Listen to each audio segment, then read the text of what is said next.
Nobody in the village understood how a woman could love money more than her own family.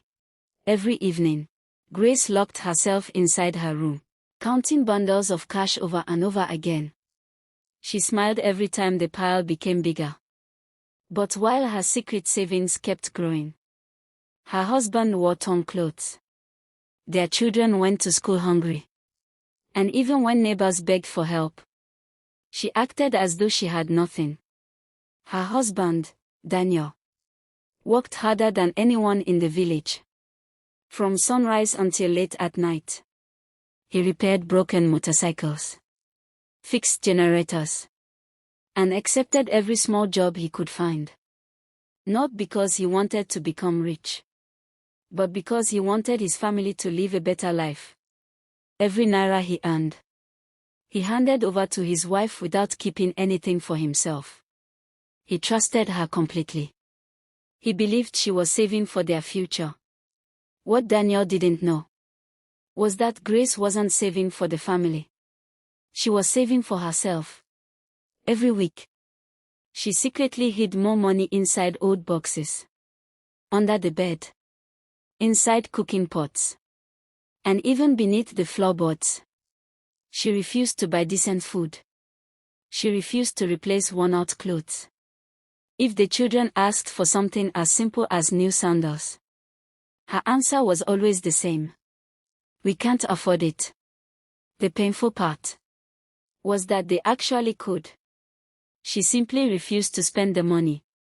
Daniel noticed his family was suffering, but he never imagined the greatest enemy of his home wasn't poverty. It was greed. One afternoon, Daniel returned home earlier than usual. His face looked pale. His hands trembled as he sat quietly outside the house. For the first time in years, he had no money to hand over. A heavy generator had fallen on his leg, leaving him badly injured. The village doctor examined him, then shook his head. Without immediate treatment, Daniel might never walk properly again. The treatment wasn't expensive. It only required a fraction of the money Grace had been secretly hiding for years. Everyone expected her to rush inside, bring out the savings, and save her husband's future. Instead, Grace lowered her head, pretended there was no money, and quietly whispered the same lie: "We don't have anything." Daniel stared at his wife in disbelief. He couldn't understand how a family that had worked so hard could suddenly have nothing. But Grace knew the truth. Every bundle of cash was still hidden, exactly where she had left it. And she had already made up her mind. She would rather watch her husband suffer than touch a single bundle of her secret fortune. Little did she know that before the next sunrise, someone else would discover what she had spent years trying to hide.